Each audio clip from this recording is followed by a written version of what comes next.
Hello, Comm Class 307. Thank you for coming to class today to watch my presentation. My name is Stephanie Robinson, and today I will be discussing the benefits of active listening in the workplace. I'll be including information from Ellie Clapin's article, Active Listening, the Key to Strong Workplace Relationships, Productivity, and Personal Empowerment. Today, my ultimate goal is to teach you something new about active listening, which you can apply to everyday life. A quick outline of what I'll be discussing today: what is active listening, how it works, different listening styles, the benefits and uses, applying it to the workplace, barriers, and finally, why should you care? What is active listening? Active listening is nonverbal and verbal attentiveness and giving your complete, intentional focus to a speaker. Most people believe that they have great listening skills and consider that they are above average listeners. Here's a dose of reality. Because the average person, as in you, listens with only 25% efficiency. Don't worry though. You can polish your listening skills, which can lead to potential for growth. How does active listening work? By using these 8 gestures, you can better your listening skills and demonstrate your active listening talents. First, smile. I mean, gently smile. Don't overexert yourself and end up looking creepy. Most likely the person will want to leave your presence immediately. By gently smiling at the person who is speaking, let's call them the speaker, you're showing the speaker that you're paying attention to their message. Second, eye contact. Similar to smiling, don't overdo it. Don't stare into the depths of their souls, because again, the person will want to leave your presence immediately. With eye contact, you're going to want to engage based on the situation. Some shy speakers may find eye contact intimidating, but others will view it as normal and encouraging. Combine smiling and eye contact, and your nonverbals are off the chart. The speaker will want to engage more with you. Fourth, your posture. Show the speaker that you're actively listening by leaning your body slightly forward and toward the speaker.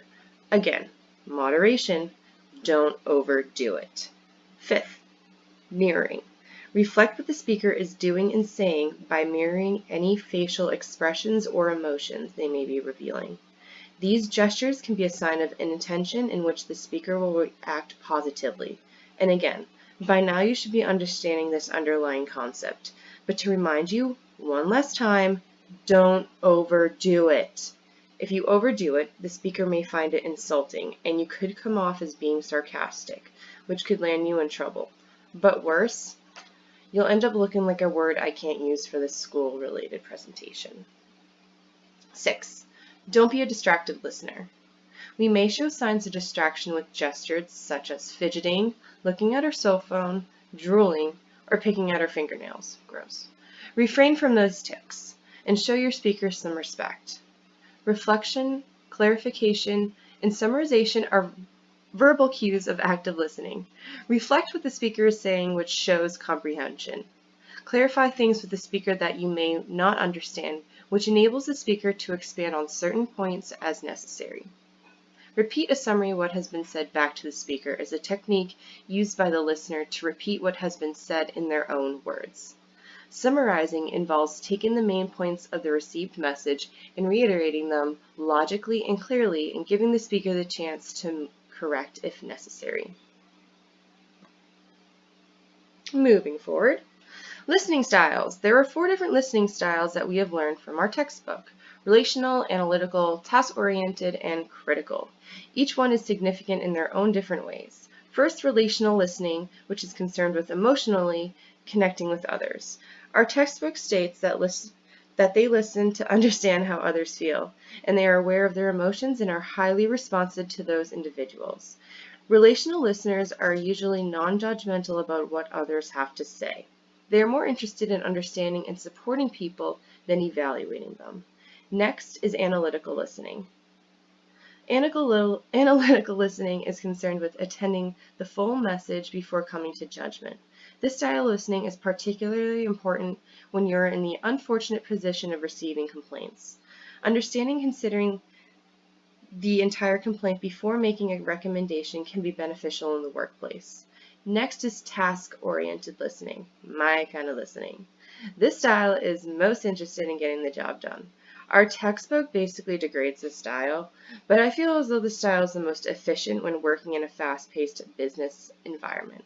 Finally, critical listening is the strong desire to evaluate messages with the purpose of accepting and rejecting them. Critical listeners go beyond trying to understand the topic at hand by seeking to assess the quality. Not surprisingly, critical listeners tend to focus on the accuracy and consistency of the message. Benefits and uses. According to writer Ellie Claplin, she says that active listening is the key to strong workplace relationships, productivity, personal empowerment. First, Claplin says that active listening can deepen your relationships with others, especially your coworkers. She says that if you're the person at the workplace who gives others this space to communicate fully and openly, coworkers and employees will be more likely to come to you with new ideas and include you in collaborative projects. Next, Kaplan feels that active listening helps improve workplace productivity and performance.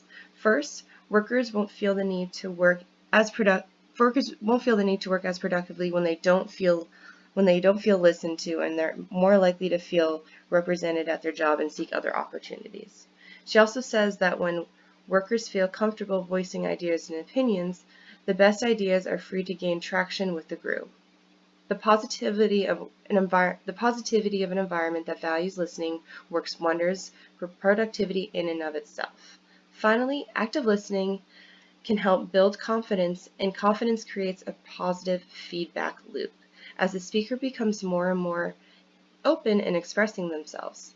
While it's inevitable for conflict to arise from communication, you can turn misunderstandings into positive actions with active listening.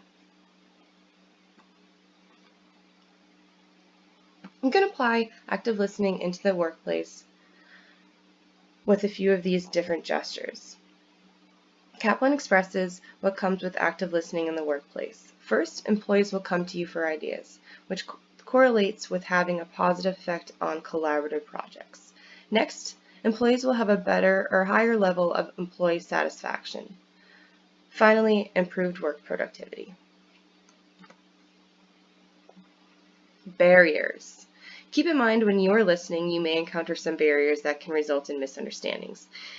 These three barriers are most common ways noise may get in the way of receiving that message. Environmental barriers can be destructive and annoying. Have you ever started a speech in front of the class only to have a plane take off or land nearby?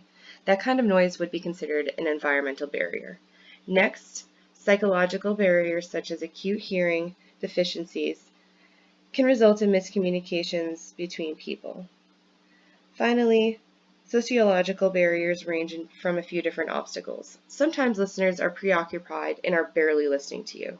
Next, message overload.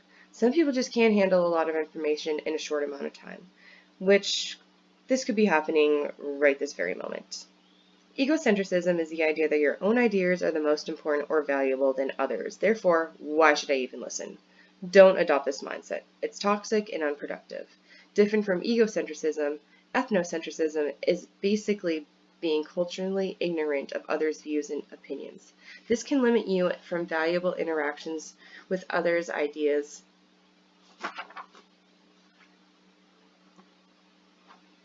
Finally, why should you care? After explaining all of this information, why should you even care about active listening or what I have to say? You can use active listening outside the workplace. Be a better friend and use this while your friend is complaining to you. With all of this experience, you might as well add it to your resume and let future employers know just how astonishing your listening skills are. Finally, once you're hired, based on your listening skills, you prove just how great you are at listening in the workplace, and before you know it, and out of nowhere, you'll get a promotion. So yes, you can make more money. A quick overlook of what I just discussed.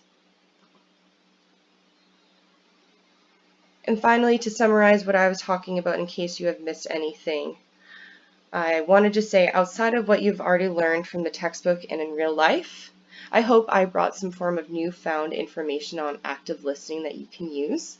Thank you for having no choice but to listen to me. I look forward to reading all of your feedback. Thank you.